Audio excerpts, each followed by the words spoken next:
Hai Tuan, clear-nya. Okey Tuan.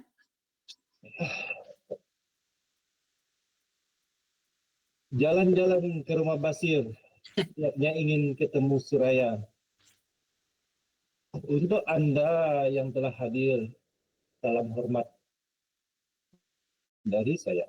Salam Sarawak Maju Makmur, salam Malaysia Madani, moderator kita Puan Terry, barisan pimpinan Akademi Kastam Diraja Malaysia, Melaka, pegawai-pegawai kanan, tuan-tuan dan puan-puan, saudara semua, selamat pagi dan salam sejahtera bagi kita semua.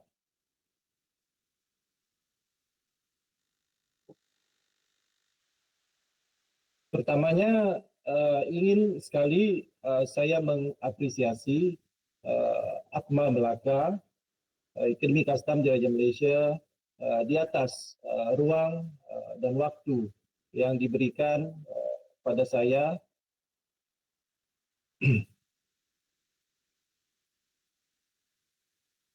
untuk bersama dengan tuan-tuan dan puan-puan pada pagi hari ini menerusi platform webinar ya. Izinkan saya untuk menyapa teman-teman, sahabat-sahabat seangkatan pada tahun 2006 yang silam dan pada tahun 2017 yang lalu. Tak kira di mana juga keberadaan anda semua. Selamat pagi dan salam pertemuan di alam maya, di webinar ya. Selamat bergabung bersama dengan kami. Semoga terus berkaya dan sihat walafiat hendaknya. Kepada tuan-tuan, puan-puan, sahabat semua yang berulang tahun pada hari ini, Rabu 23 Oktober 2024, semoga lancar rezekinya, sihat jasmani dan rohaninya. Di kesempatan ini juga saya ingin menghargai sahabat saya, Tuan Joel bin Noor, di atas penyampaian ataupun perkongsian beliau semasa sesi webinar pada tarikh terdahulu. Beliau merupakan pegawai kaunselor, kebajikan dan speaker yang hebat ya. Kita boleh lihat, saya sendiri menonton webinar yang disampaikan oleh beliau. Beliau boleh menyampaikan intipati daripada latihan yang beliau terima dengan baik.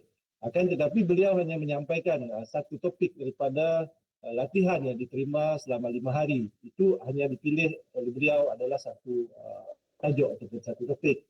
Manakala pada hari ini saya bertanggungjawab menyambung, memberikan kesinambungan daripada apa yang telah disampaikan oleh beliau pada tarikh terdahulu.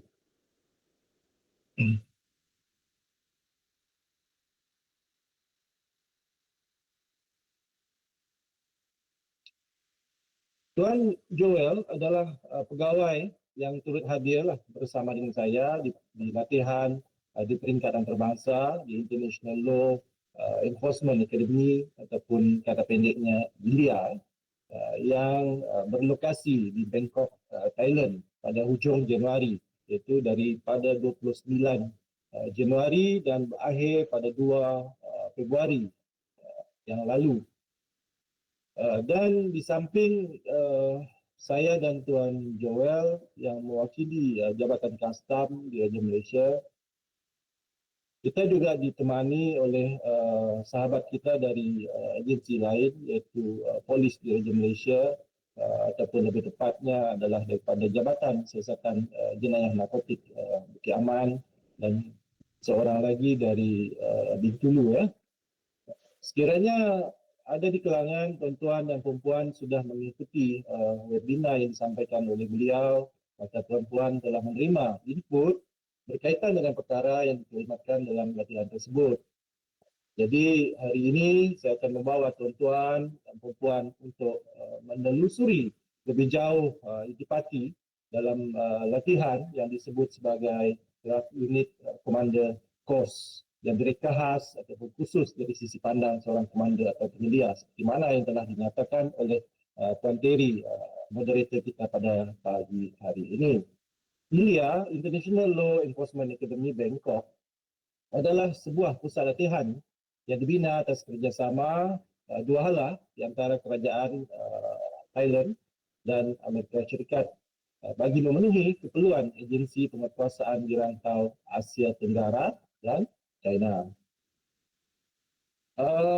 Selain daripada yang ada di Bangkok, India juga terdapat di Cha-am. Cha-am ini dia berada di sebelah, kalau kita tengok di peta, di map, ini berada di sebelah kiri. Untuk pergi ke Cha-am, kita boleh menerusi Bangkok dengan menggunakan pesawat ataupun menggunakan feri. Okey. Menurut tuan-tuan dan puan-puan, kenapa kerajaan Amerika ni, US ni, dia berlapang dada untuk menyediakan fasiliti seperti ini di luar negara. Di luar negara mereka. Kenapa? Adanya fasiliti tersebut di Bangkok. Itu menurut kalian. Mungkin boleh letakkan jawapan di ruangan komen. Okay? Di ruangan respon. Nanti kita akan lihat apakah pendapat tuan-tuan berkenaan dengan perkara tersebut. Pusat latihan Ilya ini juga terdapat di Cha-am ya. Okay. Mungkin ada di kalangan sahabat-sahabat tuan-tuan yang di luar sana pernah mengikuti latihan di India, di Bangkok dan juga di Cha-am. Kalau di Cha-am ni, dia punya fokus adalah lebih kepada taktikal. Sekiranya tuan-tuan ataupun sahabat yang pernah menghadiri kursus bersifat taktikal, ianya terletak di Cha-am. Dan Bangkok dia lebih berfokus kepada penyampaian secara teori ya, tanpa taktikal. Dan pada waktu kami menghadiri latihan di Bangkok pada Januari yang lalu, pada tarikh ataupun season musim yang sama, terdapat juga latihan yang dikenalikan oleh Ilya berpusat di Cha-am pada ketika itu. Tapi saya tidak melihat adanya wakil ataupun representasi dari pihak JKDM, Pakistan. Saya melihat ketika itu ada 3 atau 4 orang daripada polis di Raja Malaysia yang hadir ke Cha-am. Dan untuk kehadiran ataupun pengelolaan khusus ataupun latihan di Ilya, baik yang di Cha-am ataupun di Bangkok, ianya diorganize ataupun dikendalikan oleh agensi tertentu. Pada waktu yang kita hadir di Cha-am, di Bangkok ketika itu, kita di sponsor oleh US government, iaitu satu agensi yang kita sebut sebagai Drug Enforcement Administration ataupun kata pendeknya DEA. Saya percaya kalau di kalangan sahabat-sahabat yang berada di bahagian penguasaan, nama DEA itu sangatlah tidak asing ya. Tuan-tuan selalu saja mendengar apa itu DEA. Kalau tuan-tuan tak hadir khusus ataupun tak hadir latihan di mana-mana pun, saya percaya apabila tuan-tuan buka Netflix, menonton televisyen, berbagai filem yang memaparkan imej DEA itu sendiri, apa yang mereka lakukan. Jadi saya dan Tuan Joel pada ketika itu berkesempatan untuk mendengar secara langsung penyampaian yang diberikan oleh DEA. Dan DEA ini dia hadirlah, dihantar dia punya pegawai di Ilya. Selain Ilya Thailand di Bangkok, juga terdapat Ilya di Accra di Ghana, iaitu regional training yang cover ataupun mencakupi di wilayah Afrika Barat ya. Terdapat juga Ilya di Budapest di Hungary, itu untuk di kawasan pertengahan Central Europe dan Central Asia, dan juga di Gaborone, Botswana, serving the countries south of the Sahel and parts of the West Africa. Itu di sebelah sana kita ada jadi satu San Salvador yang serve di Latin America dan Caribbean. Dan yang terakhir, India juga terdapat di Roswell, New Mexico, being the executive level. Ini untuk criminal justice sector. Okay. Berbagai jenis latihan dikendalikan oleh Ilya. Kenapa pula saya tak bagi slide? Apa ya, tuan-tuan? Saya lupa pula. Sekejap ya. Tengok slide sikit.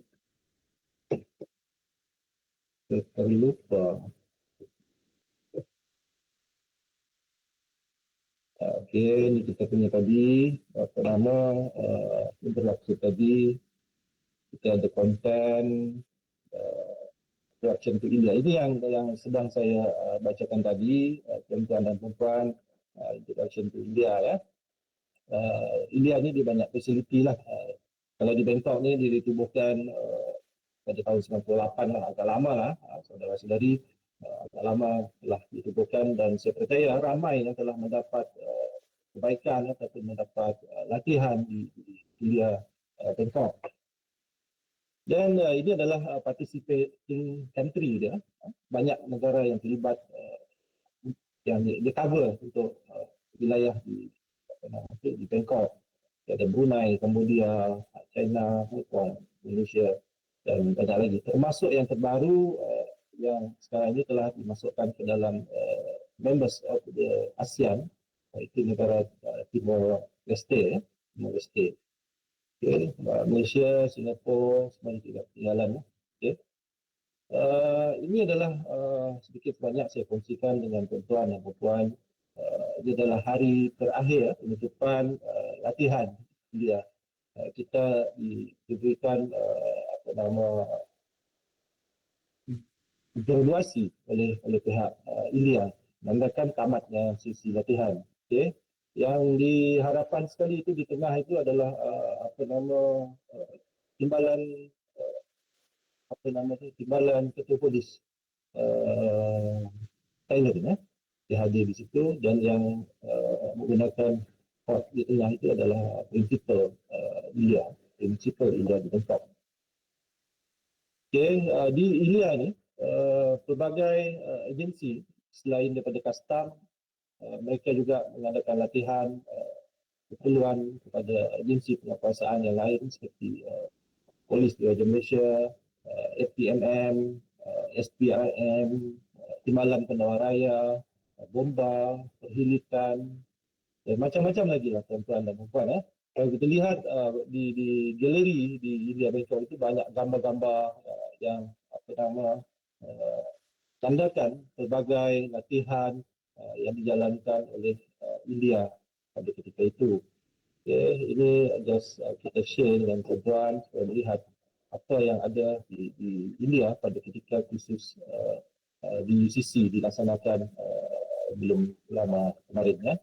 Okay, yang ini adalah pegawai ASP lah, ASP Nicholas daripada JSJN Bintulu, saya sendiri, ini Tuan Fitri daripada Bukit Aman, Tuan Joel, Tuan Hafiz daripada JSJN Bukit Aman. Ini bendera ni saya bawa ya tuan-tuan, saya bawa.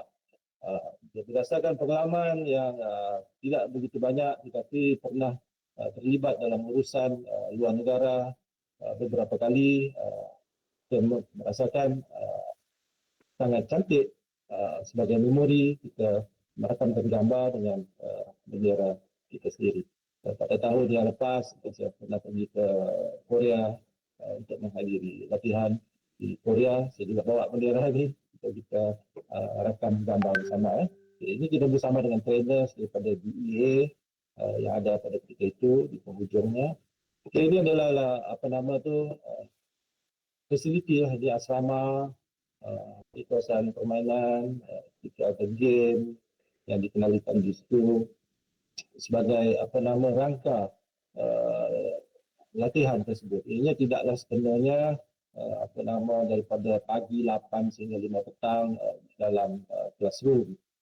Dan di sebelah petang kita ada aktiviti supaya kita dapat merapatkan jurang dengan sahabat-sahabat daripada negara-negara peserta. Maka kita dapat bersama dengan rakan-rakan daripada negara lain dan di situ kita dapat berkongsi idea, berkongsi pengalaman, kita berkongsi info di dalam bidang tugas kita sendiri. Misalnya untuk kes-kes narkotik, apabila kita mempunyai hubungan ataupun kontak dengan pegawai-pegawai daripada agensi narkotik di luar negara, kerana kita tidak menetapkan agensi pelaksana penguasaan narkotik itu cuma di bawah bidang takbiran custom. Kerana di luar negara pelbagai agensi lain yang turut terlibat, seperti di Malaysia kita ada yang utamanya PDRM, yang keduanya kita ada custom dan ADK, di laut kita ada APMM, dan juga pihak tentera juga boleh on behalf of the custom di kawasan sempadan. Tapi di negara lain mereka juga ada agensi lain, seperti di Thailand dia ada border narcotic border control, kalau tak silap saya namanya seperti itu. Dan kalau di Singapura kita ada juga narcotic control board, di Thailand, di Singapura, di Brunei, dia ada lain-lain. Jadi kita gunakan kesempatan itu untuk kita mingle around dengan kawan-kawan yang ada di situ, supaya kita dapat membina persahabatan yang baik untuk kebaikan negara, jabatan kita sendiri. Okey. Itu adalah pengenalan untuk tempat latihan ya, India. Dan kita pergi ke DEA itu sendiri ya. Apa itu DEA tadi? DEA itu tugas dia seperti ini ya, tuan-tuan. The Drug Enforcement Administration is a United States federal law enforcement agency under the US Department of Justice, tasked with combating illicit drug trafficking distribution within the US and global. Jadi DEA ni dia bukan hanya mengawal ataupun mengkontrol penyelidikan, pengedaran, penggunaan bahan-bahan narkotik di dalam negara Amerika ataupun di dalam US. Mereka juga bertindak di luar negara sebagai pemudah cara dan pemberi maklumat. Ya. Jadi dalam konteks DEA ni, kerana kita faham US ni dia mempunyai banyak kedutaan, dia banyak foreign office di luar negara, dan di situ akan ditempatkan pegawai-pegawai drug enforcement dia. Maka dekat sini saya nyatakan di DEA ini sendiri mereka ada di 69 negara, 69 negara. Ditempatkan di 69 negara untuk membantu kita mengawal, meredakan ataupun memusnahkan aktiviti penyeludupan ataupun pengedaran bahan narkotik ya. Okay. Jadi kalau tuan-tuan melihat di dalam peta ini adalah Global Mexican Cartel Influence. Maknanya tuan-tuan dan puan-puan, di seluruh pelosok dunia kartel Meksiko dia ada dia punya rangkaian. Sehebat mana rangkaian tersebut, sekecil mana ataupun sebesar mana, itu tidak diketahui. Tetapi mereka mempunyai representasi di setiap pelosok tempat seantero dunia.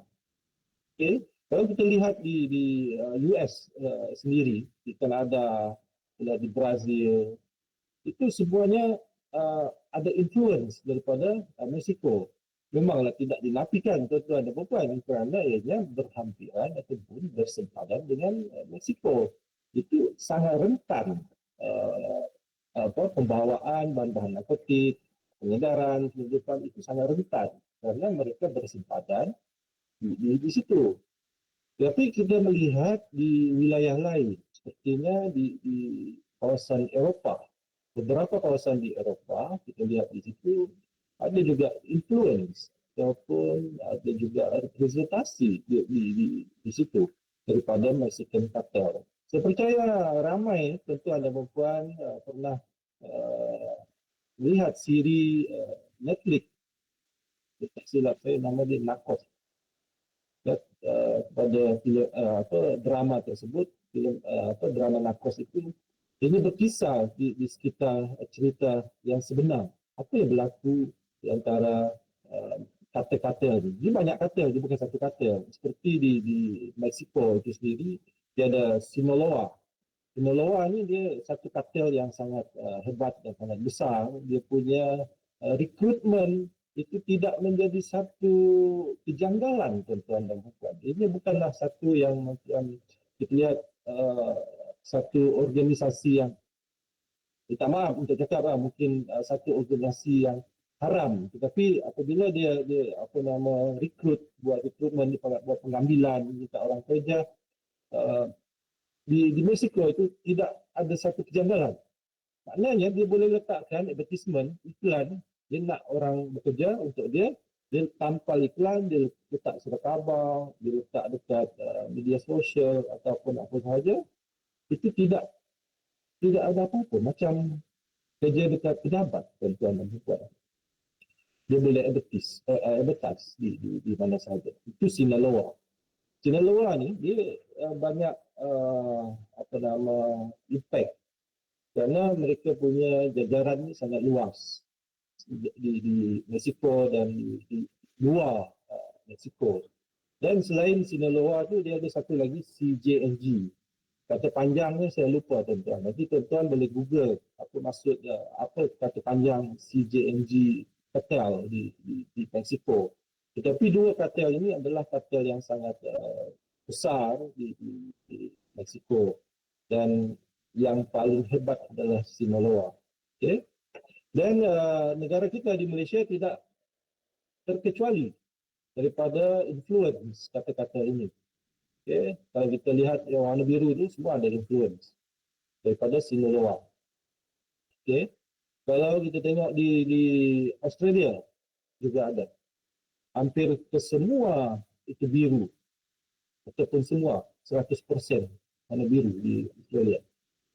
Itu menandakan kartel Mexico ini dia hidup di situ secara tidak disedari oleh masyarakat setempat dan oleh autoriti. Ini kerana mereka mengamalkan cara hidup yang biasa.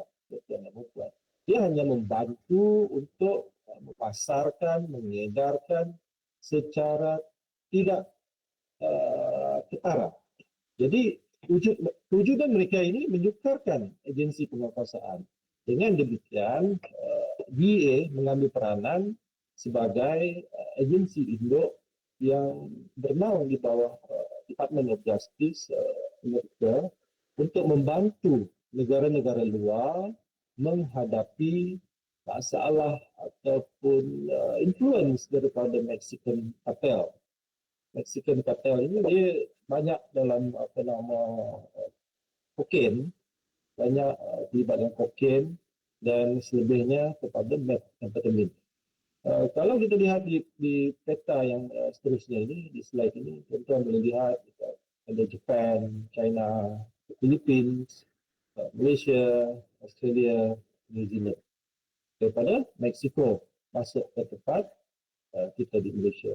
Tapi tuan-tuan, kalau kita lihat cara perjalanan bahan-bahan narkotik itu, ia tidaklah seperti di dalam anak panah ini. Ia tidaklah berlaku secara langsung daripada Mexico sampai ke wilayah kita di Malaysia. Ia sudah tentu berputar-putar, ya, berputar-putar ke sana ke sini, barulah akhirnya akan sampai di destinasi. Mungkin dari Mexico dia masuk ke wilayah di US ataupun di mana-mana di Kanada, dia akan turun ke Ras Adiba, turunlah di mana-mana di Afrika, India, dan yang terakhir dia turun di Asia. Jadi itulah sebabnya kita di agensi penguasaan di Malaysia, terutamanya Kastam dan PDRM, menjadi satu agensi yang sangat penting dalam membantu komuniti global membanteras kegiatan pengedaran ataupun penyelundupan bahan narkotik ya. Okey, kalau kita Tuan, lihat di sini, Tuan, ya Puan. adakah Tuan buka dua device, dua laptop? Uh, Boleh tak Tuan mutekan salah satu?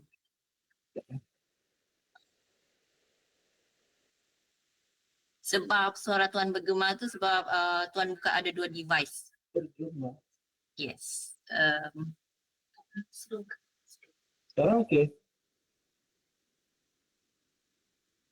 Is it okay now? You can hear me? Okey sikit.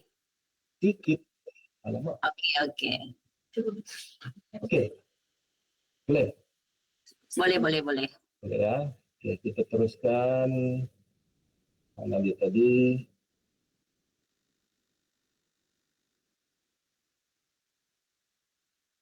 Okey. So DEA tadi, tuan-tuan dan puan-puan, tugas mereka seperti itu. Dia sangat berat. Dia berkait rapat dengan penyelidikan pengedaran, pemprosesan, penjualan dan penggunaan.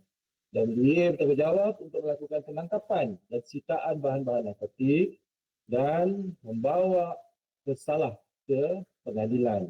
Okay, mungkin sebab itulah DA tadi diletakkan di bawah Department of Justice. Mungkin. Itu saya tidak mendapat maklumat soal itu ya. Tindakan ini adalah bagi mengurangkan dan mengawal keberadaan bahan narkotik baiknya di wilayah mereka sendiri di US ataupun di mana-mana wilayah di dunia. Okay. Dan untuk yang sekarang kita pergi ke slide yang seterusnya. DEA ni Drug Enforcement Administration dia berlapang dada untuk membantu kita memberikan latihan, mengeluarkan dana seperti latihan yang kita terima di Thailand. Itu jabatan kita tidak mengeluarkan dana tuan-tuan yang saya hormati. Semuanya adalah ditanggung sebenarnya oleh DEA sendiri daripada kapal terbangnya, daripada penginapan dan ada wang taksi dia seperti itu ya, semua ditanggung oleh DEA. Dan yang ditanggung itu bukan cuma kita tuan-tuan dan puan, ramai lagi negara-negara lain. Tapi dia pandai juga. Malaysia ditanggung, Indonesia ditanggung, Timor Leste ditanggung, Vietnam, Laos tanggung. Tapi bila saya tanya dekat sahabat dua orang daripada Singapura dan daripada Jepun, rupa-rupanya dua negara ni dia tak tanggung. Maknanya di sini DEA ni dia pilih bulu jugalah. Dia tengok negara yang berkemampuan dan mungkin daripada kadar tukaran wang asingnya itu lebih baik berbanding kita, maka kehadiran mereka di sesuatu latihan kendalian oleh DEA itu tidaklah ditanggung. Jadi kita di antara negara yang menerima sokongan penuh kepada DEA ya. Okey, DEA ni apabila kita balik kepada latihan yang ada di Bangkok ini ya, kita itu ini adalah overview ya tuan-tuan dan puan ya, apa yang dia ceritakan kepada kita. That's why that is the reason apabila kita buat tajuk untuk webinar ini, selain daripada main topik which is drug unit commander course, letak di bawah itu progressive enforcement in the context of DEA. Karena DEA menceritakan apa yang dia buat, which is kita sebagai penerima input itu kita tak boleh menggunakan semua yang diberikan itu untuk kita laksanakan di tempat kerja kita. Jadi kita kena mengubah suai input yang diberikan oleh DEA itu supaya bersesuaian dengan SOP kita, dengan TTP kita di Jabatan Custom sendiri. Okay. Ini dia ada dalam bentuk penyiasatan, flat, makmal, safety, equipment, dia ada training, okay, dia ada international connection. Itu yang sangat sinonim dengan kursus-kursus ataupun latihan bersifat antarabangsa ya, tuan-tuan dan puan, international connection.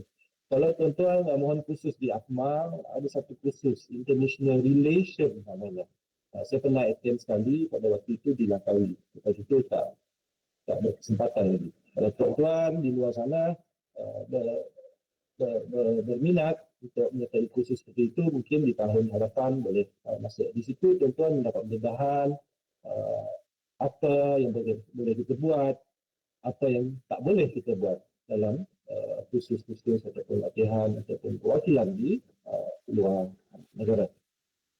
Macam yang saya ceritakan pada awal tadi, international connection ini tadi untuk kita membina jaringan ya, tuan-tuan dan puan, membina jaringan dengan sahabat-sahabat ataupun official yang berada di negara lain. Kerana mereka ini mungkin dia tak mampu untuk memberikan maklumat kepada kita pada hari ini, minggu ini, bulan ini, ataupun tahun ini, tetapi mungkin over the years, tahun hadapan, mungkin ada maklumat tersebut dia boleh salurkan kepada kita. Ini tidaklah mendatangkan faedah dalam sekelip mata seperti logik ya tuan-tuan dan puan. Kita kena membina relation itu dengan mereka, mungkin ambil satu tempoh yang lama tetapi tidak merugikan kita kerana kita bersahabat dengan mereka. Keep in touch with each other. So at the end, mungkin kita boleh bagi maklumat dekat dia, dia boleh bagi maklumat dekat kita. Of course, untuk penyaluran maklumat di antara dua negara ataupun dua agensi negara yang berbeza, ia tertaluk kepada peraturan dan SOP tertentu. Misalnya kita di jabatan sendiri, kita ada PPT bilangan 45 untuk kerjasama dengan jabatan lain ataupun agensi luar. Kita boleh rujuk di situ dan sekiranya ada maklumat yang boleh membantu kita untuk melakukan penangkapan pesalah-pesalah narkotik ini, ini sangat kita alihkan demi kebaikan negara dan jabatan. Okey, yang keduanya kita ada control deliveries. Control deliveries ini yang disampaikan oleh DEA, ini tidak jauh lari daripada apa yang kita ada ya, tuan-tuan dan puan, terutama sahabat-sahabat yang berada di bahagian penguasaan. Control delivery ini dia memang ada dalam SOP kita, okay. Dan pada masa yang sama pihak DEA ini memberikan kita input supaya kita faham apa yang dimaksudkan dengan control delivery. Kerana control delivery ini sangat sinonim dalam kes-kes narkotik ya, kes-kes narkotik. Apa yang dimaksudkan dengan control delivery? Kalau tuan-tuan ada yang ada pengetahuan soal control delivery, you may share your views di di ruangan komen. Nanti kita akan tengok ya. Okay. Control delivery ni tuan-tuan dia lebih kuranglah di mana-mana. Cuma saya lebih suka menyatakan ianya dilaksanakan mengikut kesesuaian setempat. Kalau kita lihat di peringkat DEA, kontrol delivery dia menggunakan pesawat. Dia boleh menggunakan pesawat, mungkin dia kontrol daripada wilayah A sampai ke wilayah B. Dia boleh hantar pegawai dia duduk di dalam pesawat itu bersama dengan barang yang dia nak kontrol itu sampai ke destinasi. Tapi di dalam konteks kita, di jabatan kita tidak melihat yang skop yang lebih besar seperti itu. Kalau barang itu, bahan narkotik itu bergerak menggunakan pesawat, paling-paling pun kita akan memberi tahu ataupun alert kita punya counterpart di next destination. Kita tidak akan hantar pegawai naik situ. Bukan tak boleh, boleh. Tetapi kalau tak sesuai, maksud saya dari segi kos, dari segi keselamatan dan sebagainya, maka kita tidak naik di situ. Tapi kita alertkan pegawai kita di belakang. Itu dia punya perbezaan. Dan kalau dari segi laut, dia pun boleh hantar pegawai dia ikut belayar dalam kapal itu. Kalau kapal dia belayar sebulan, ikut sebulan lagi. Kalau kapal itu kapal cruise, 3 bulan tak sampai di darat, di situlah dia 3 bulan. Tapi kita tak boleh lah tuan-tuan dan perempuan. Kita ada kaedah kita sendiri. Cuma seperti saya nyatakan tadi, apa yang baik, apa yang kita boleh laksanakan, kita bawa balik dan untuk kita laksanakan di dalam jabatan. Yang tak sesuai itu bukan juga kita ketepikan, tetapi kita ambil sebagai pengetahuan. Okay? Itu kontrol delivery. Kontrol delivery kalau di dalam PTP kita ada PTP sendiri tuan-tuan dan puan. Untuk kontrol delivery ni kita ada PTP bilangan 35. Bilangan 35 untuk tuan-tuan refer, rujuk bagaimana kaedah melakukan kontrol delivery. Dan of course di pihak DEA dia punya kontrol delivery tu lebih menyeluruh lah. Okay? Lebih menyeluruh kerana dia punya kuasa di peringkat antarabangsa itu sangat besar. Lebih kurang begitu, dia boleh minta negara ini bantu dia, negara itu bantu dia. Jadi stop lebih besar. Okay? Interdiction itulah dia adalah saya kira beberapa ketika yang lalu kita di jabatan pernah mengadakan satu kursus atau pelatihan interdiction, seaport and airport interdiction. Waktu itu saya rasa mungkin 2 tahun atau 3 tahun yang sebelumnya pernah kita melakukan kursus tersebut. Interdiction dia bagaimana cara kita membaca pergerakan kargo-kargo ataupun barang-barang yang masuk di tempat keluar dan melakukan study ke atas pergerakan kargo tersebut. Okay. Dan kita ada interrogation, ada cara-cara kita melakukan soal besar. Okay. Kita ada source development, kita ada operational planning. Operational planning ni sebelum saya sambung terus, apa yang disampaikan ini adalah lebih berat kepada bahagian penguasaan. The way how you conduct operation, the way how you conduct the investigation, interrogation dan sebagainya. Mungkin sahabat-sahabat yang tidak bertugas di bahagian penguasaan mungkin agak kurang jelas kurang jelas. Jadi kalau tuan-tuan rasa tak mendapatkan penjelasan yang sewajarnya daripada penjelasan saya, silakan tinggal di ruang komen ya. Saya percaya ramai yang tidak bertugas di dalam penguasaan dan tuan-tuan sedikit kurang jelas ya. Okay. Di sini juga kita ada force multiplier ni. Dia ada yang berkaitan, ada yang tak berkaitan, tapi kita ambil je lah, kita dengar. Operational funding. Operational funding ni sekiranya berlaku task force, gabungan untuk melakukan sesuatu serbuan ataupun sesuatu operasi. Misalnya kalau dalam konteks kita di dalam negara, kita melakukan satu operasi bersama dengan PDRM, ADK, GPJ, SPRM dan Custom. Siapa yang mengeluarkan kos untuk dia punya logistik, untuk pembelian apa segala barang yang diperlukan. Benda-benda ini dia ambil kira lah tuan-tuan dan puan-puan. Okay. Operational planning ni dia ada satu di peringkat pelaksanaan, satu lagi di peringkat sebelum pelaksanaan. Okay. Interviewing teknik, dia ada breaching entry. Breaching entry ni yang lebih banyak diajar di Caam, di luar Bangkok. Saya percaya juga ada di kalangan tuan-tuan yang pernah hadir di satu kursus baiknya di Hulu Kinta ataupun di mana saja. Ini ada satu latihan disebut sebagai CQB. CQB. Determine seperti itu. Ini adalah kaedah ataupun teknik kita memecah masuk sesuatu premis untuk melakukan serbuan dan susun atur pasukan pecah rumah itu tadi. Misalnya siapa yang di hadapan, nombor 2, nombor 3, siapa di belakang, RO duduk dekat mana, siapa yang pegang shield, siapa yang pegang amplified, siapa pegang jari, semua itulah dia akan ceritakan dekat situ. Tapi di dalam konteks kita sendiri, yang lebih arif soal ini, saya percaya itu adalah sahabat kita di Cobra. Di Cobra.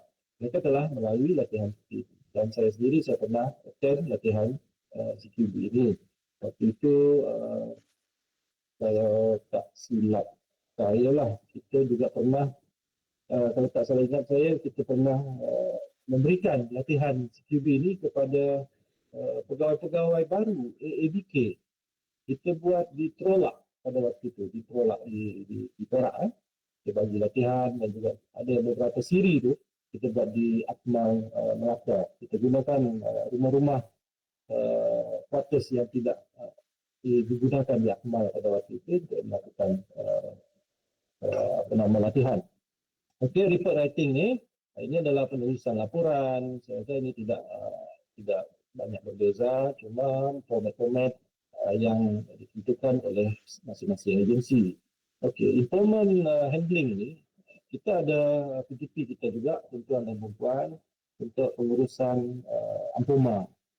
Jadi untuk yang dalam konteks DEA ni, informant handling ni dia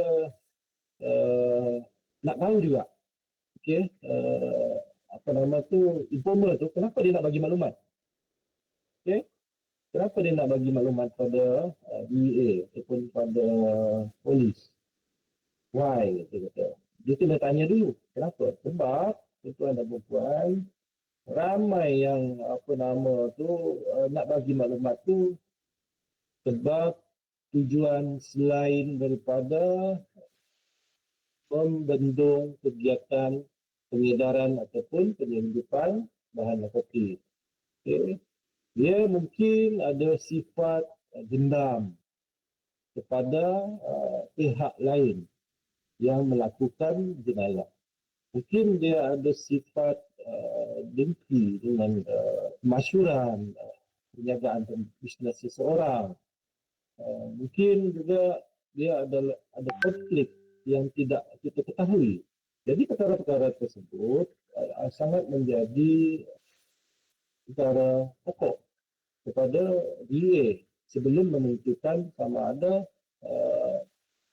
maklumat yang diterima daripada pemberi maklumat itu boleh diterima pakai atau tidak. Kadang-kadang pemberi maklumat ini dia mempunyai satu ketakutan untuk menjadi sebahagian daripada kriminal itu. Dia takut nak masuk ke penjara. Jadi dia report lah, dia bagi tahu yang kawan dia buat. Padahal dia pun buat. Lepas tu apabila dia bagi maklumat, they are mungkin subjected to protection sebagai pemberi maklumat. Jadi macam-macam. Itu dalam konteks dia.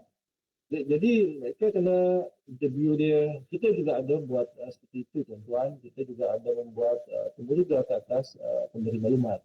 Tetapi sepanjang pengalaman yang sudah, kita masih tidak dapat menemui pemberi maklumat yang tidak boleh dikatakan tidak boleh pakai lah. Setiap maklumat yang diberikan tu kita terima dan kemudian kita akan nilai. Mungkin maklumat dia tak betul hari ini, tak apa, tuan-tuan simpan dulu. Mungkin bulan depan dia bagi maklumat, tuan-tuan tengok lagi.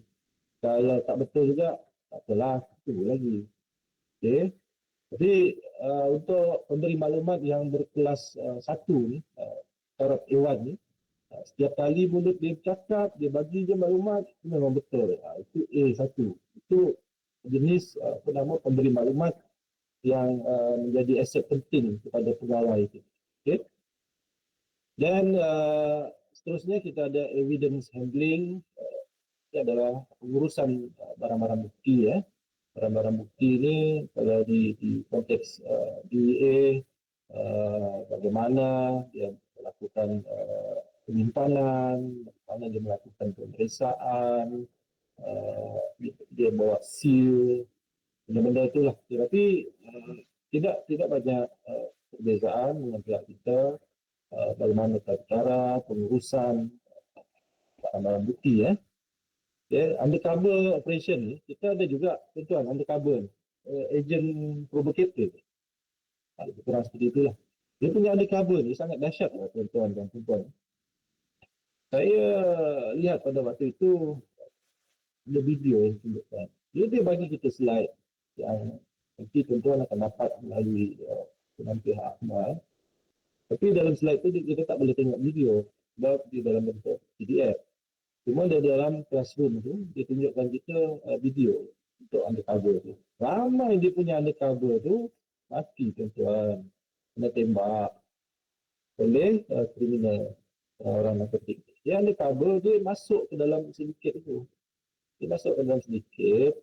Tapi apabila satu saat itu, dia diketahui sebagai seorang DEA ataupun seorang polis, tidak teragak-agak untuk sindiket itu melakukan pembunuhan. Dia akan menjadi satu risiko yang sangat besar bagi pegawai yang menjadi undercover operation. Dia masuk ke dalam sindiket, dia jadi pembeli, dia jadi jual. Itulah yang saya nyatakan tadi. Dalam konteks kita sendiri, di Kastam kita ada AP, agent provocator. Itu yang kita gunakan di dalam jabatan kita. Tapi berapa ramai anggota kita yang pernah menjadi AP, agent provocator. Kita undercover, disebut sebagai UC lah, UC operation. Firearm handling tuan-tuan dan puan. Pengurusan senjata api, kalau kita lihat di konteks kita sendiri, kita ada juga pengurusan senjata api. Okay. Pengurusan senjata api kita diurus oleh PTP juga. Jadi untuk DEA ni, handling pada firearms ni, kalau kita lihat filem-filem yang berkaitan memaparkan imej DEA ni, saya kira itu adalah keadaan sebenar tuan-tuan dan puan-puan. Apa yang berlaku di tempat mereka. Kerana ada satu pegawai DEA, saya lupa namanya, dia kata dia ada anak masih kecil, tak salah ingat less than 2 years, anak dia masih kecil, masih muda. Setiap kali hendak turun bertugas, keluar daripada rumah, dia kena say prayer. Itu dia kata dia kena peluk isteri dia, peluk anak dia, sebab dia tak tahu petang nanti dia boleh balik ke tak, boleh sampai dekat rumah tak. Sampai begitu sekali tuan-tuan. Kita ni di jabatan kita masih beruntung kerana di dalam minda fikir kita petang nanti of course saya akan balik ke rumah. Itu yang kita fikir. Tetapi dia punya pemikiran tak seperti itu. Ianya sebaliknya. Mungkin dia tak balik malam ni. Bukan tak balik sebab dia keluar ke mana-mana tuan-tuan. Mungkin dia ditimpa kecelakaan malapetaka. Itu lah sebab mereka sangat menekankan bagaimana pengurusan senjata api chemical investigation ni pula.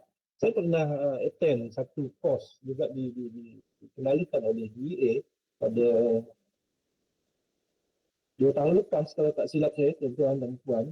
Ini adalah satu kursus yang direka khas oleh DEA bertajuk chemical diversion investigation, dilaksanakan di Penang, di Pulau Pinang pada waktu itu, khusus untuk semua agensi termasuk TPR, APMM, agensi kerajaan negeri di seluruh tempat.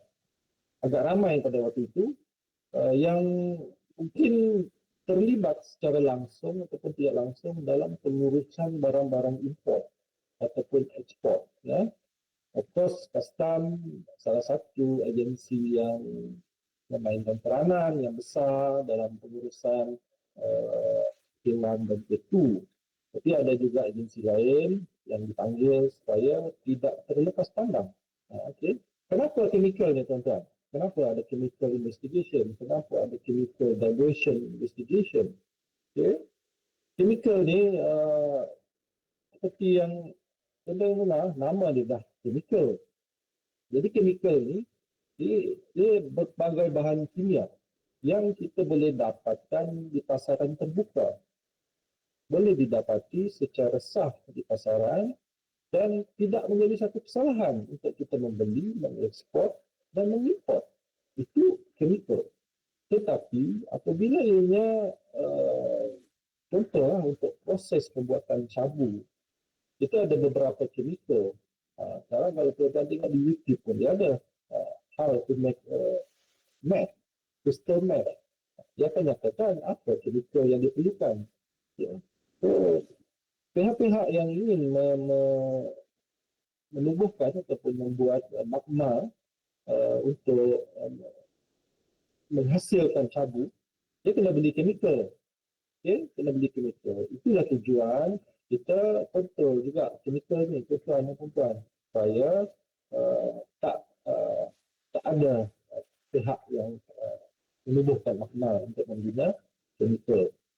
Okay, chemical ni kalau dia datang dalam kuantiti yang besar, mungkin dia cenderung untuk dijadikan untuk memproses crystal meth. Dan sekiranya kuantiti kecil, mungkin untuk penggunaan perkilangan, pemprosesan lain-lain, plastik dan sebagainya, itu harus dipermitkan. Tuan-tuan dan puan-puan, harus ada izin dia pakai situ atau tujuan kontrol dia. Okay. Yang seterusnya kita ada money laundering. Money laundering ni sangat biasalah tuan-tuan dan puan-puan. Di mana ada kegiatan jenayah, baiknya jenayah narkotik, jenayah komersial, pasti ada kegiatan money laundering. Jadi di pihak DEA, mereka tidak terkecuali tuan-tuan dan puan-puan untuk memandang serius kepada aspek money laundering. Kalau di kita sini kita ada AMLA untuk kita kontrol money laundering. Misalnya kalau kita melakukan transaksi letak salah saya RM25,000 ke atas per transaksi, itu menyebabkan sistem alami kepada sistem di perbankan. Dan yang seterusnya kita ada cryptocurrency dan blockchain. Mungkin di wilayah kita belum ada kejadian menggunakan cryptocurrency dan blockchain ini. Tetapi di wilayah lain seperti di Indonesia, di Bali, saya menyertai satu lawatan Yang Berhormat Menteri Wanita, Kanak-kanak dan Komuniti Sarawak pada bulan Julai yang lepas ke Jakarta, Indonesia. Kita berkesempatan untuk melakukan satu round table discussion dengan UNODC Office, United Nations Office of Crime di Jakarta yang berpusat di situ, dan juga pejabat Badan Narkotika Nasional. Dan dipendekkan cerita, sudah ada transaksi di Indonesia, terutamanya di wilayah Bali, dalam transaksi narkotik, tapi dia bayar tak lagi menggunakan wang atau wang kertas. Dia bayar menggunakan cryptocurrency. dibayar menggunakan itu, dan apabila dibayar guna itu sangat sukar untuk kita kawal kerana kita tak tahu duit itu dekat mana. Betul. Dia boleh cashkan dekat tempat lain. Itu yang menjadi satu cabaran kepada DEA untuk memberikan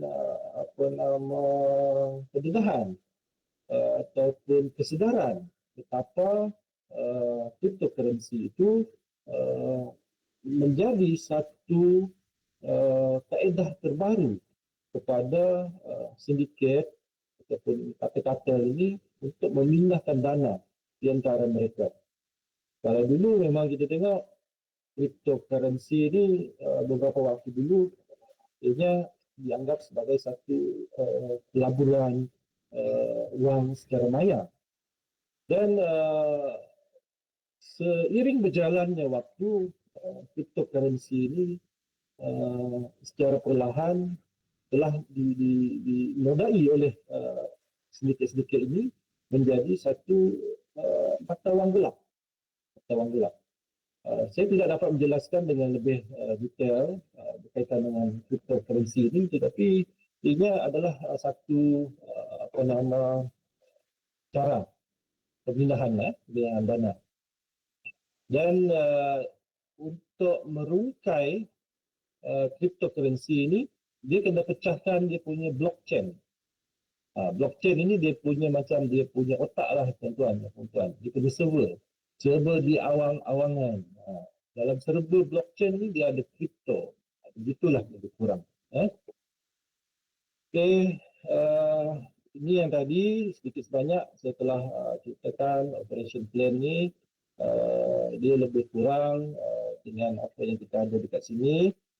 Setiap kali hendak melakukan serbuan, harus ada plan di mana arah kita melakukan serbuan, tarikh, masa yang tepat, okey, apa risiko yang bakal timbul di lokasi kejadian, okey. Kalau operasi itu bersifat besar maksudnya risiko dia sangat terselah, maka kapasiti pegawai ataupun anggota yang melakukan serbuan itu harus lebih besar. Itu adalah satu daripada planning, perancangan. Okay. Kalau di sebelah DEA punya konteks, dia punya operation plan sebelum melakukan serbuan, misalnya dia nak buat serbuan di saya bagi contoh yang sebelah sana lah untuk tuan-tuan lebih senang untuk faham. Kiranya ini melakukan serbuan mungkin di kawasan Brickfield, okey, kawasan Brickfield. Okey, perkara yang menjadi tumpuan adalah di mana lokasi hospital ataupun fasiliti perubatan yang berhampiran dengan kawasan serbuan. Okay. Dia kena tahu hospital apa yang ada dekat situ, klinik apa yang ada dekat situ. So dia kena tahu dia punya nombor, dia kena tahu dia punya jalan ke situ. Sebab seperti yang saya nyatakan tadi tuan-tuan dan puan, kecenderungan untuk berlaku tembak menembak di pihak dia sangat tinggi. Jadi dia tak nak apabila berlaku hal-hal kecemasan, masa itu dibazir dengan mencari fasiliti kesihatan. Dia nak cari dekat mana, siapa yang harus dihubungi, jalan dia macam mana. Itu menjadi concern ke pihak mereka. Selebihnya itu tidak banyak berbeza. Kita lihat cara-cara untuk kita merancang satu serbuan. Dia ada taklimat sebelum serbuan. Dia ada pelantikan ketua. Dia ada pelantikan tugas-tugas, siapa yang nak jadi jurugambar, pelukis pelan. Okay. Itu dia punya pandangan lah, dia punya cara approach dia.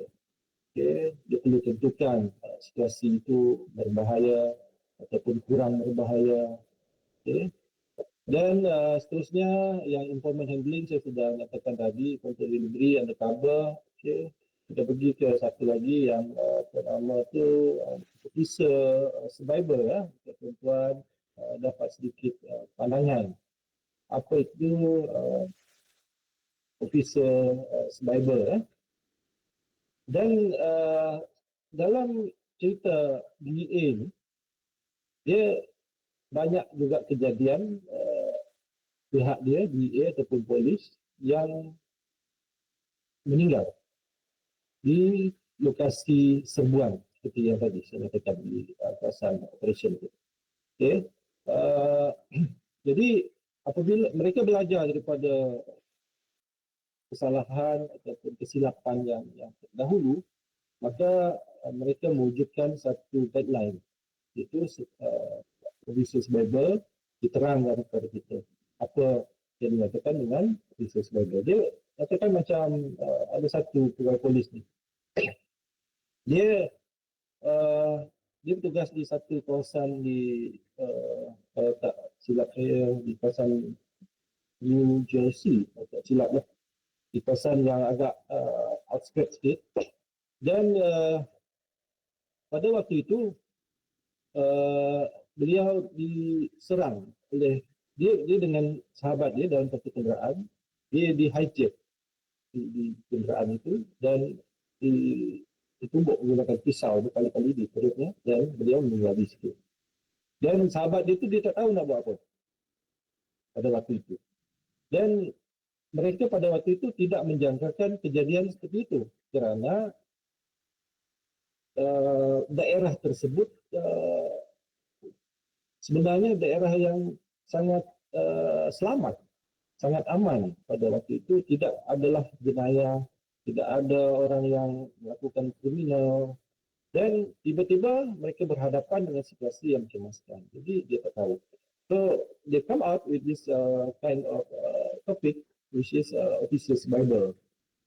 Bagaimana dia nak menyelamatkan apa nama tu setiap anggota itu tadi daripada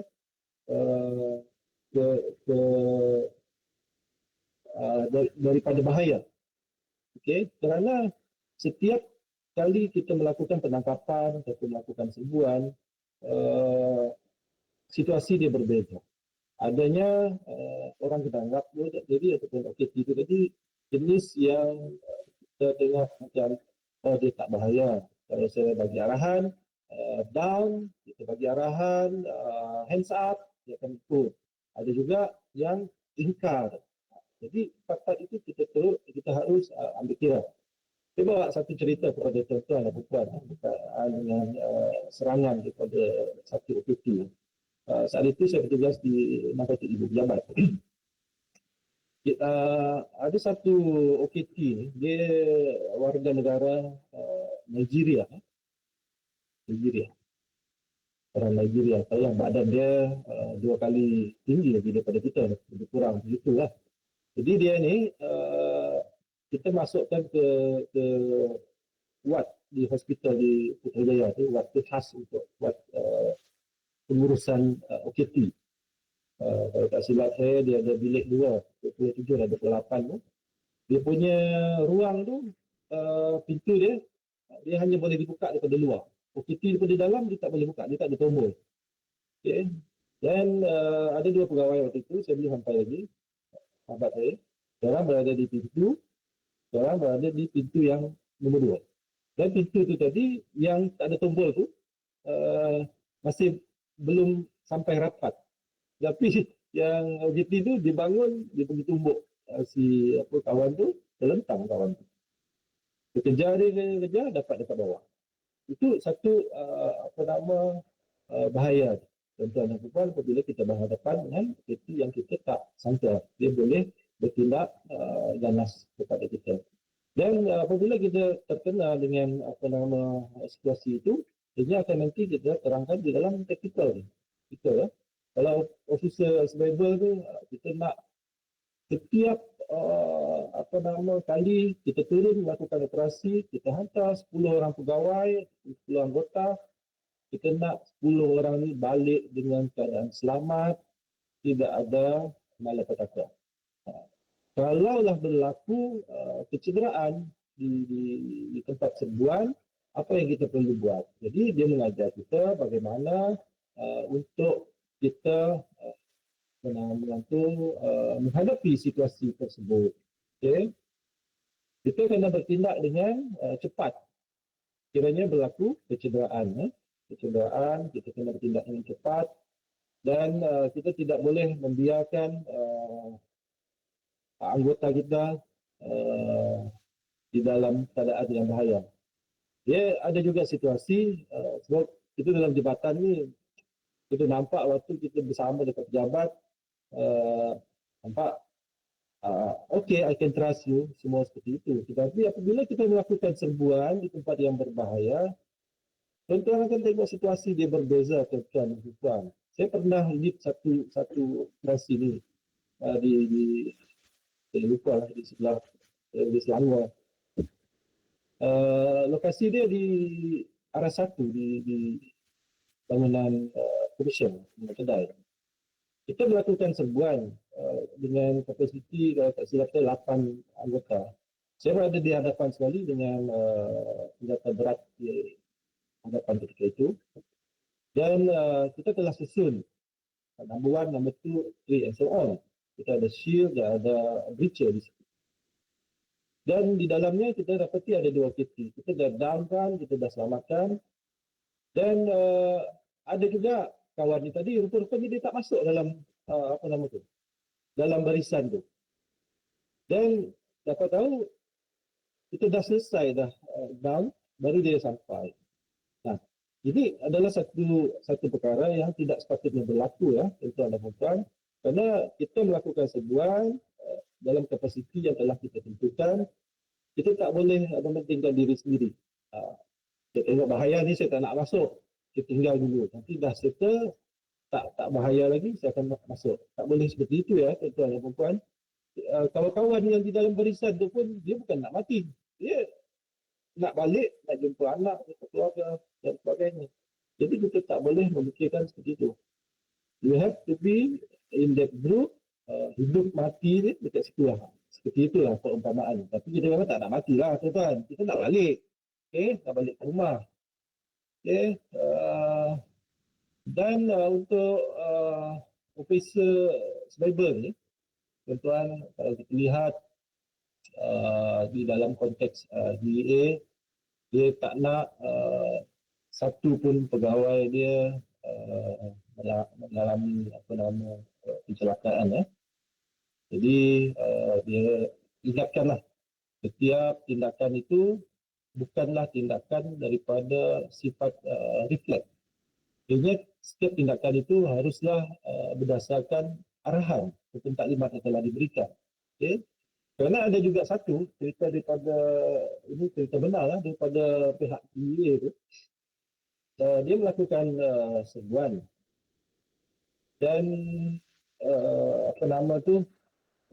dia punya tim, dia dah setkan 1, 2, 3 dan 4. Rumah tu dia ada basement. Dan mereka telah menentukan basement itu menjadi satu tempat pemeriksaan yang terakhir. Jadi apabila dia masuk ke rumah, dia kena clearkan rumah yang lain dulu, bilik-bilik yang lain dulu. Selepas selesai di atas, barulah pergi ke bawah. Tetapi untuk pintu yang menuju ke basement itu, dia telah tetapkan satu pegawai dia, anggota dia, cover the whole thing dengan shield. Maknanya jika ada tembakan daripada dalam bilik ataupun ruang yang ada di basement itu, dia tidaklah terkena kepada pegawai. Jadi apabila berlaku serbuan yang sebenarnya, pegawai yang nombor 3 tu tadi, dia 1, 2 dan 3, dia kena naik atas. Ke dalam rumah. Yang nombor 4 tu dia jaga pintu yang ada shield. Tapi apabila sampai di lokasi, yang nombor 3 tu tadi dia pergi masuk ke dalam basement tu. Yang nombor 4 ni pula dia terus ikut ke belakang, ikut belakang yang nombor 2 dan nombor 1. Jadi apabila mereka di atas tu dengar bunyi tembakan, Rupa-rupanya dekat bawah tu memang ada satu tango, OKT, berbalas tembak dengan pegawai ataupun anggota nombor 3 dan berlaku pencederaan parah di situ. Jadi mereka terpaksa abort, batalkan operasi itu. Daripada operasi sembuhan, mereka terpaksa menukar ini kepada operasi bantuan. They have to bring out that officer yang cedera tadi itu untuk mendapatkan bantuan dan perawatan. Okay. Itu dia punya cerita lah. Okay, kita pergi ke ni tuan-tuan, yang apa nama ni tactical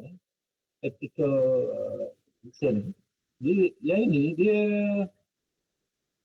lebih kurang berkaitan dengan apa nama tu, sekiranya berlaku kecederaan semasa apa nama ribuan, apa yang kita perlu buat. Kalau dalam DA ni, dia ni banyak diikut dalam hutan pun dia ikut tuan-tuan. Dia macam dekat bandar pun dia boleh, ikut macam tentera dia boleh. Tapi kita tak adalah seperti itu. Cuma saya melihat kepada topik ini, tactical medicine ini, sehingga boleh kita faham supaya mungkin kita menghadapi situasi cemas seperti itu, kita tahu apa nak buat. Okay? Tactical medicine ni dia macam ni lah, saya bagi.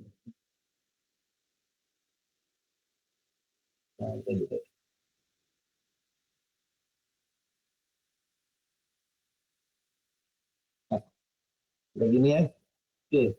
Dia punya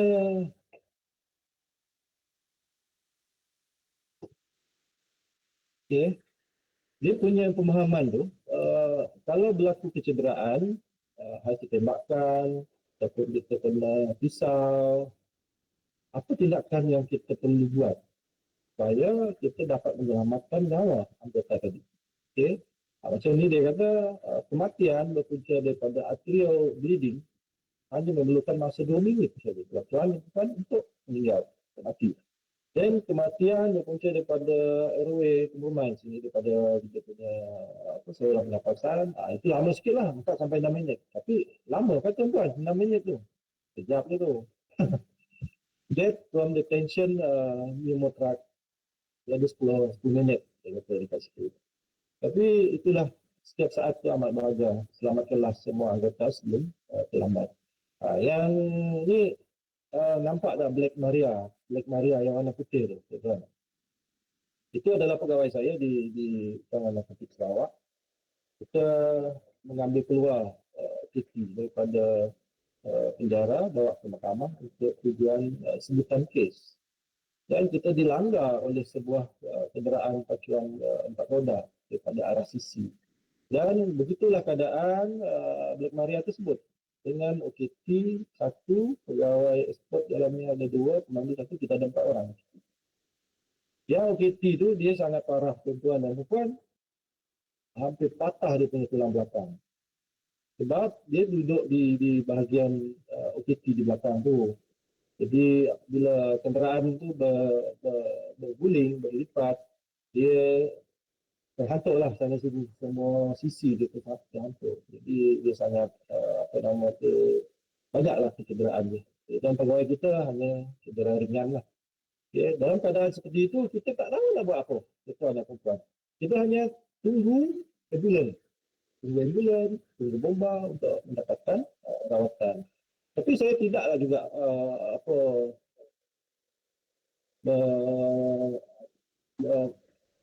mengarahkan ataupun memberitahu supaya tuan-tuan bertindak sekiranya berlaku kecederaan seperti itu, kerana mungkin ada perbezaan dari sudut perundangan.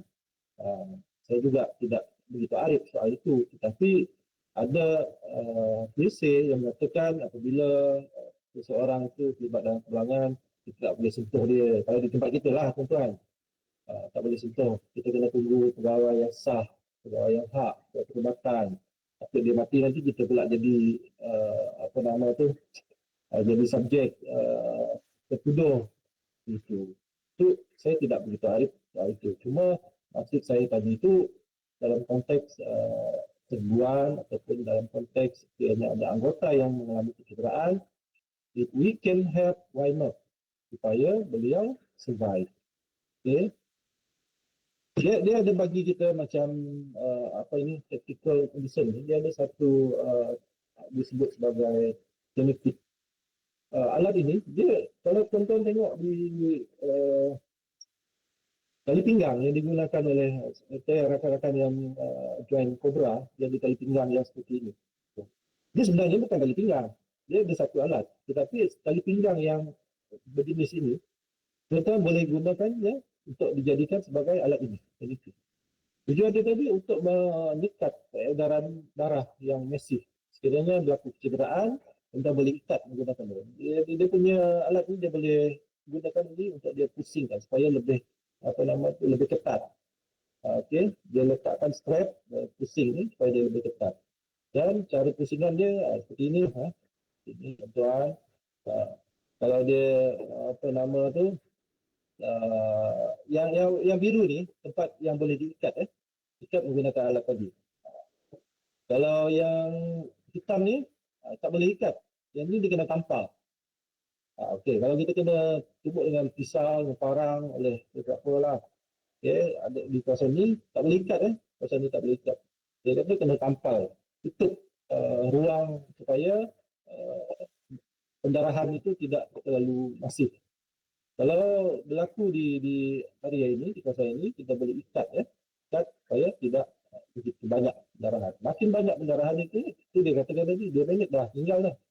2 minit tu lama mana lah tuan-tuan. Pendek sangat tu. Okay. Kalau di sini pun tak boleh ikat. Dia kena seal kan, tutup. Dia punya, kalau di perut, di dada ni, tutup supaya darah tu tak memacu keluar. Itu cara dia lah untuk membantu.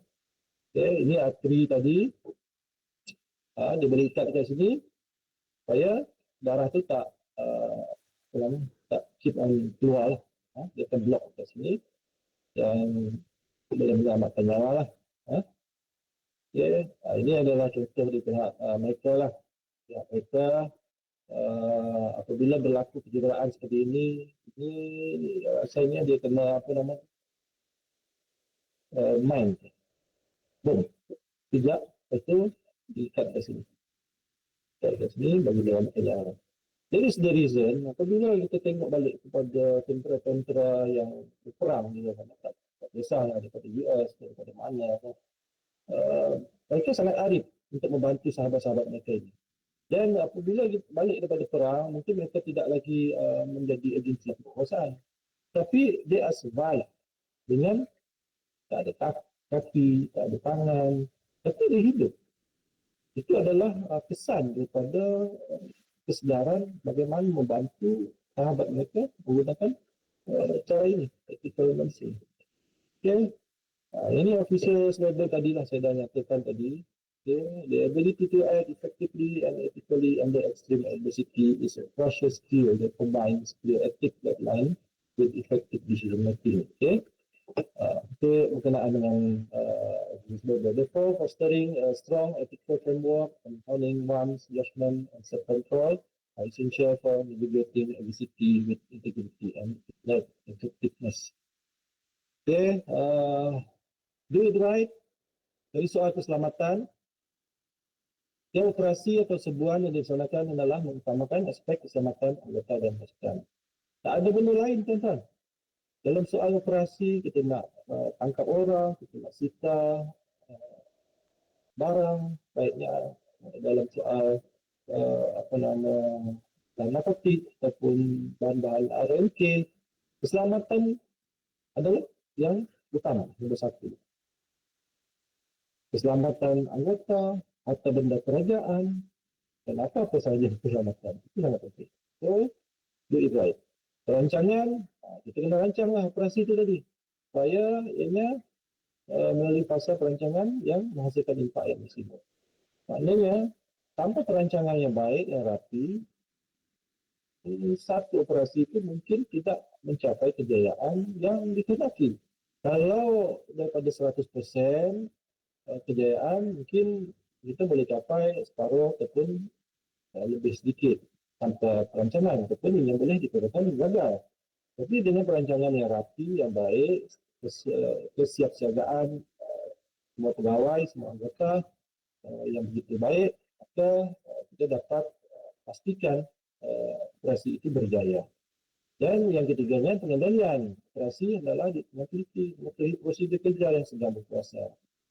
Dalam jabatan kita, yang sangat penting adalah SOP. Tidak ada orang yang boleh mempersoalkan kerja kita sekiranya dilakukan berdasarkan SOP. Contoh di bahagian penguasaan kita ada PTP, kalau kita di bahagian lain kita ada perintah custom dan sebagainya. Itu adalah SOP tuan-tuan. Baik tuan-tuan kerja di pelabuhan ataupun di bina lapangan terbang, kereta api dan sebagainya. Tuan-tuan kena ikut SOP itu. Tanpa SOP itu, tak ada apa yang boleh membantu tuan-tuan apabila berlaku persoalan ya dari soal kerja. Okey, right. Okey, melakukan tugas praktikal memerlukan latihan berterusan bagi membentuk ketangkasan dan keyakinan anggota dalam situasi ekstrim dan tekanan melampaui batas normal. Organisasi jenayah terancam narkotik sangat nekat apabila mereka berhadapan dengan ancaman. Anggota perlu dipersiapkan dengan kekuatan fisik dan mental yang tidak dikompromi. Jadi tuan-tuan dan puan-puan, penjelasan saya dalam webinar ini, saya hanya merangkumkan semua tajuk-tajuk yang diberikan di dalam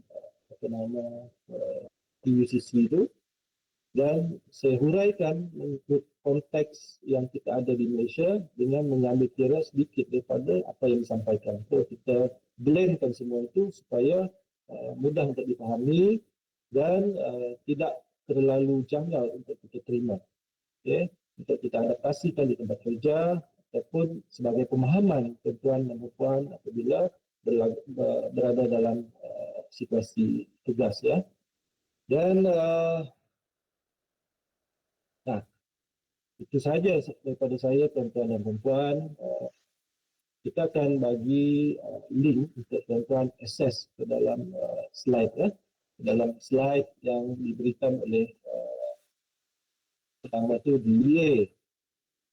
Kita bagi slide untuk tuan-tuan tengok dan dari masa ke semasa nanti tuan-tuan dan puan bolehlah melihat sendiri ataupun membaca sendiri slide yang disediakan oleh DEA dan slide yang juga saya paparkan sebentar tadi menjadi bahan rujukan tuan-tuan dari masa ke semasa. Kerana untuk saya menjelaskan setiap topik itu secara detail mungkin tidak dapat dilaksanakan dalam masa yang singkat. Tapi saya cuba untuk menelusuri kesemua aspek yang disentuh di dalam latihan itu dan kemudiannya saya ringkaskan supaya tuan-tuan mendapat input dan mendapat kebaikan atau manfaat daripada perkongsian ini. Semoga tuan-tuan yang mendengar bersama dengan saya pada ketika ini, saya lihat di sini ada 360 peserta di dalam webinar ini. Semoga tuan-tuan juga mendapat kesempatan untuk hadir mewakili jabatan di peringkat antarabangsa, baiknya di dalam seminar bengkel ataupun di dalam persidangan bersifat antarabangsa. Dan dengan adanya keterlibatan tuan-tuan dan puan-puan di peringkat antarabangsa itu memberikan satu ruang untuk tuan-tuan menanjakkan pemikiran kita ke hadapan. Kerana mereka-mereka di luar sana walaupun mungkin kita lihat negaranya mungkin agak sedikit bawah daripada kita berbanding dari segi ekonomi dan IT dan teknologi seperti itu. Tetapi itu tidak mencerminkan keseluruhan idea, pengalaman dan kepakaran mereka. semuanya harus kita terima dengan baik, tuan dan puan, demi negara dan juga demi kebaikan Jabatan Kastam sendiri. Saya kira itu saja daripada saya. Mungkin kita balik kepada puan moderator. Sekiranya ada soalan, mungkin kita boleh gunakan sedikit masa lagi untuk menjawab beberapa soalan sekiranya ada. Kembali kepada puan moderator. Silakan puan. Terima kasih Tuan Oliver atas perkongsian yang sangat menarik. Okey, seterusnya kita akan mulakan dengan sesi question and answer. So soalan pertama saya nampak macam ada 2 soalan. Soalan pertama, Tuan, adakah skop kerja undercover yang terdedah dengan pelbagai risiko mempunyai apa-apa inisiatif yang setimpal dengan cabaran yang dihadapi?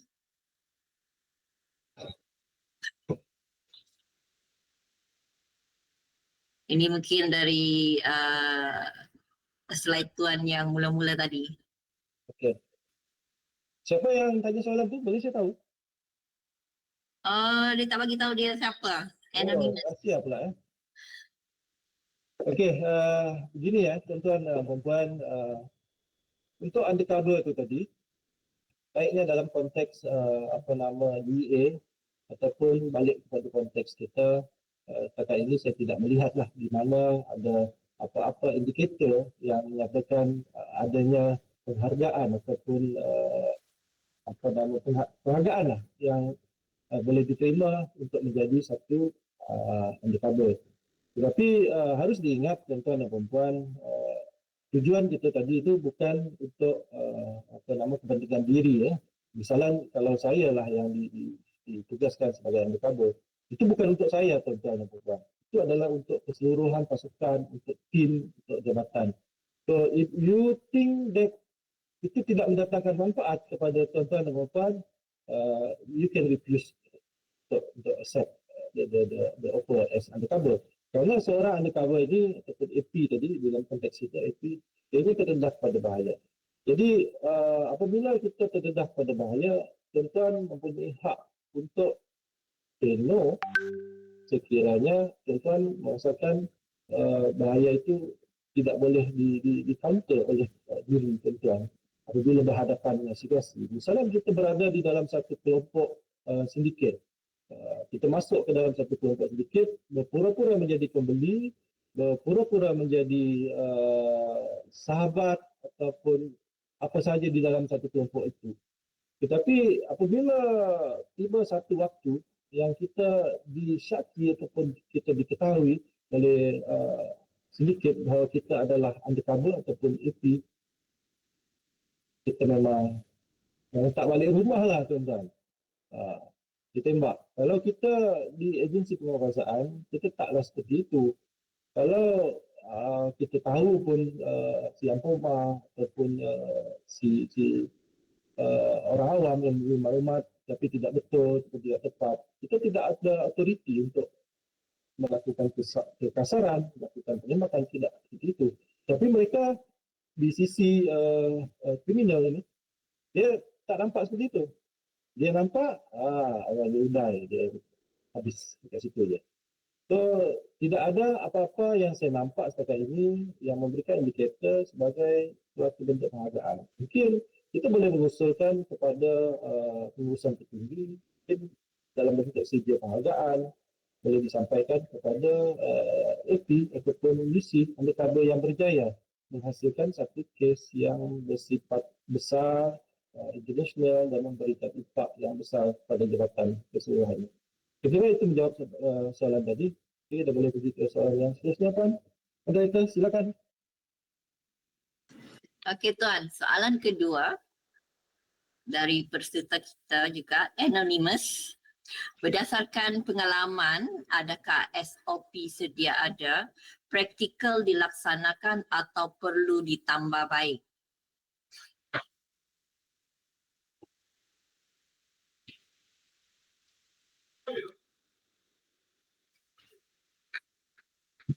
Okey, diorang ni semua rahsia. Ya Tuan, semua peserta kita kali ini pemalu. Selalu okey, tak apa tak apa. Okey, SOP kalau kita lihat di konteks jabatan lah, penguasaan sendiri, SOP kita itu saya tak condemn tuan-tuan. Bukan juga saya bersetuju ianya sangat radikal dan tak boleh diubah dari masa penyediaan sehinggalah sekarang. Tapi ini saya lebih mengambil pendekatan ataupun pandangan seperti ini ya, tuan-tuan dan puan. Setiap SOP yang kita ada itu ianya hendaklah hidup. Hidup berarti kiranya ada penemuan baru yang boleh menenggelamkan penemuan yang lama itu, maka kita kena update.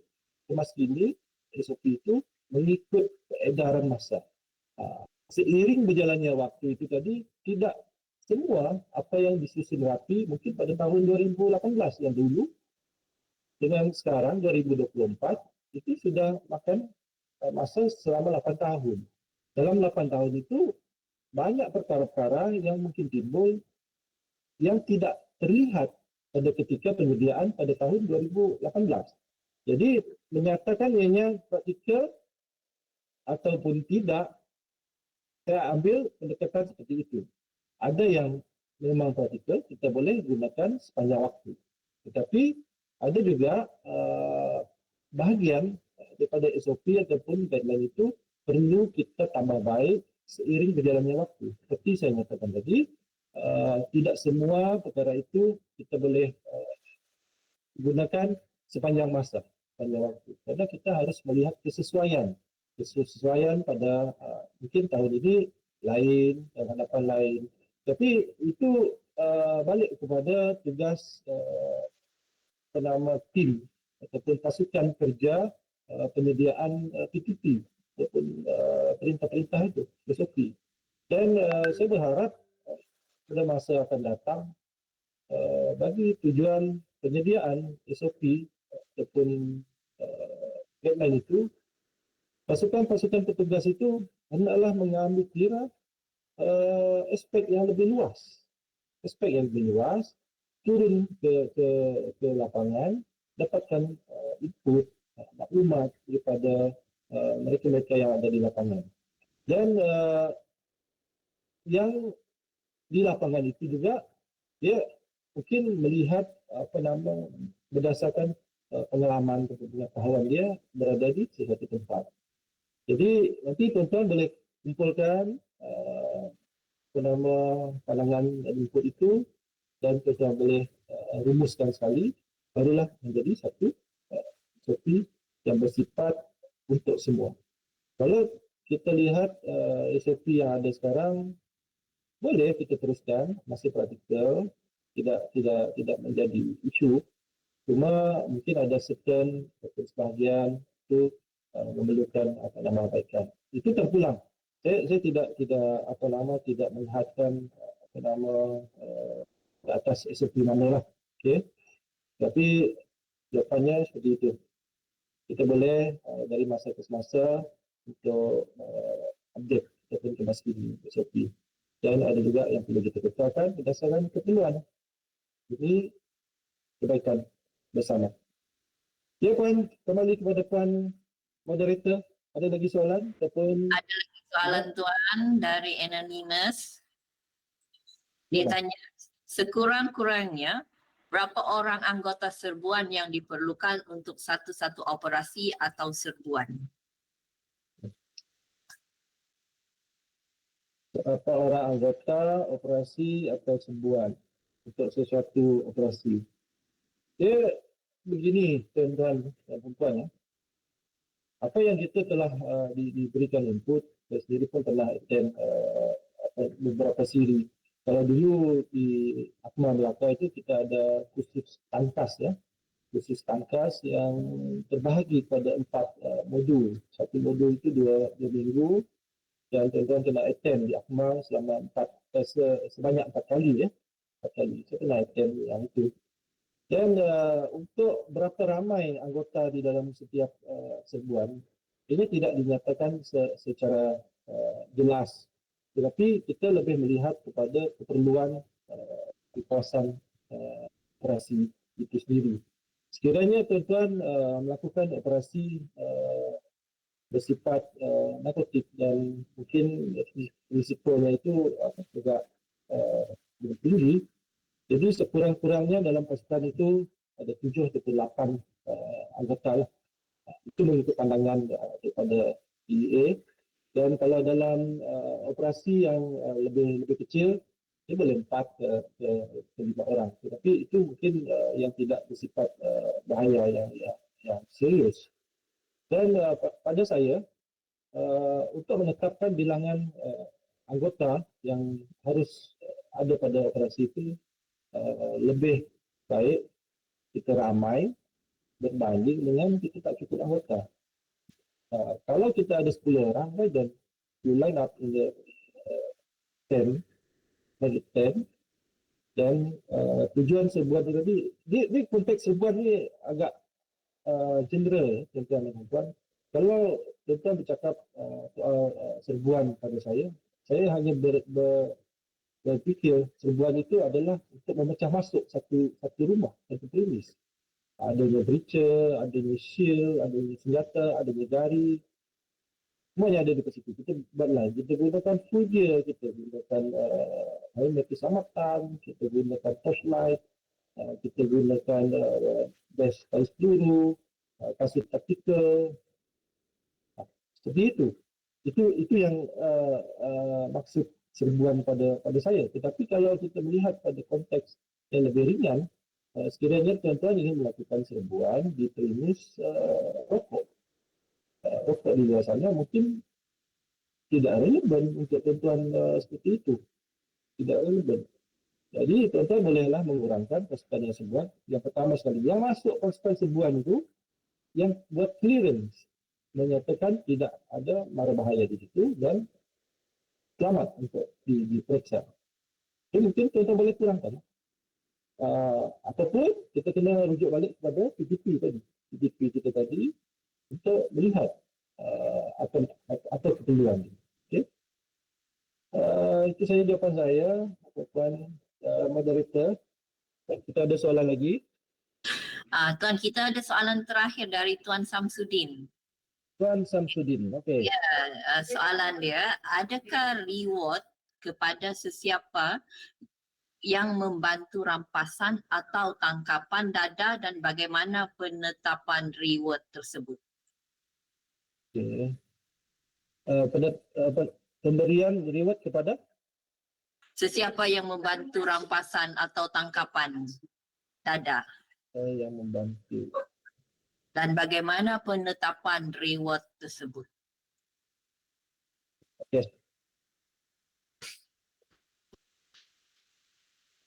Okay, Tuan Samsudin, terima kasih kerana hadir sebagai seorang Tuan Samsudin berbanding dengan 3 penanya soalan yang sebelumnya. Okey, untuk kes narkotik ni, dia sama juga dengan kes yang ada di dalam jabatan, RMK, kenderaan. Ianya ditakbir oleh PDP bilangan 11, Ketetapan Sagu Hati. Itu ampunan. Tapi untuk yang baru ni, saya belum baca lagi, minta maaf yang telah diupdate, yang pegawai juga layak untuk mendapat reward. Itu saya tak go through semua lagi. Tetapi yang pasti bilangan 11 PTP itu menyatakan pihak yang membantu untuk mendapatkan kes itu kalau dia bertindak sebagai pemberi maklumat. Yes, ada reward. Tetapi kalau dia just bantu tetapi bukan sebagai pemberi maklumat, klausa itu tidak dicatatkan di dalam PTP. Kan, maknanya dekat sini, bagi tujuan membantu sesuatu kejayaan kes, kita custom hanya mengiktiraf pemberi maklumat. Pemberi maklumat itu haruslah memberikan maklumat yang betul, tepat dan benar, sehinggalah mendorong pada kejayaan sesuatu operasi. Kiranya selain daripada pemberi maklumat, dia nak bantu kita, mungkin dia bagi dokumen, semua, kita tak ada klausa seperti itu. Ya, ya. Dan untuk yang pemberi maklumat tadi, dia ada jadual dia, pemberian penagihan dia. Tapi yang baru ni saya tak baca lagi lah tuan. Saya tak baca lagi berapa penetapan dia. Dia kalau yang saya tahu hari tu dia ada persen dia lah, ada persen dia, kita kena rujuk balik lah yang di bilangan 11 yang dikeluarkan terbaru sebagai kemas kini. Dia ada apa jadual untuk ampomanya berapa, kes dadahnya berapa nilai dia, untuk pegawainya berapa, persen dan nilainya seperti itu. Ini telah dijelaskan dengan begitu rapi lah di dalam PTP bilangan 11. Cuma saya tak baca lagi tuan. Nanti tuan boleh rujuk balik PTP bilangan 11. Tapi yang lain-lain selain pada ampoma tidak dinyatakan di dalam kuasa. Kita hanya boleh bagi pada ampoma. Dan rate dia tu ditentukan di dalam PTP. Terima kasih tuan. Ada lagi tuan? Saya rasa itu je Tuan. Okey, kalau tak ada lagi soalan, saya rasa ada lagi? Tak ada? Tak ada Tuan. Habis dah tak ada soalan dah. Tak ada. So saya akhirilah, sekali lagi saya akhiri sesi soal jawab yang telah tuan-tuan kemukakan melalui webinar kita pada pagi hari ini. Terima kasih di atas soalan yang dikemukakan. Semoga jawapan yang diberikan dapat memberikan penjelasan kepada tuan-tuan dan puan-puan yang bertanya. Sekiranya kurang jelas, tuan-tuan masih boleh merujuk kepada guideline atau PTP yang sedang berkuasa, ataupun tuan-tuan boleh berhubung dengan saya melalui email, ataupun apa saja saluran, tuan-tuan boleh berhubung dengan saya. So, get back to our moderator for her final words. Thank you so much for your attendance. Thank you so much to the administration of this webinar. Thank you, thank you. Terima kasih Tuan Oliver Tiong atas jawapan yang telah dikemukakan. Dengan ini, kami di Akmal ingin merakamkan jutaan terima kasih kepada penceramah webinar pada hari ini, Tuan Oliver Tiong dan seluruh peserta yang hadir pada webinar Drug Unit Commander Course Progressive Enforcement and Threats in the Context of DEA yang diadakan secara dalam talian. Kami juga mengucapkan jutaan terima kasih kepada semua warga Akmal dan kastam yang terlibat secara langsung ataupun tidak langsung serta sokongan yang diberikan. Sekiranya tuan-puan mempunyai apa-apa soalan yang ingin ditanya, bolehlah email kepada penceramah kita pada hari ini, iaitu oliver.tiong@custom.gov.my. Saya juga ingin mengingatkan kepada tuan-puan untuk mengisi borang kehadiran dan borang reaksi yang telah diberikan di dalam ruangan chat. Penilaian reaksi serta cadangan tersebut adalah untuk kegunaan kami untuk memperbaiki webinar pada masa akan datang. Semoga ilmu yang diperolehi dari webinar ini bermanfaat bagi mengembangkan ilmu pengetahuan serta menaikkan imej jabatan khususnya. Kami juga ingin memohon maaf sekiranya terdapat kesilapan dan kekurangan pada webinar ini. Saya bagi pihak seluruh warga Akmal mengucapkan ribuan terima kasih kepada tuan-puan atas kesudian bersama kami dalam webinar Drug Unit Commander Course Progressive Enforcement and Threats in the Context of DEA. Sekian, terima kasih dan sampai jumpa lagi.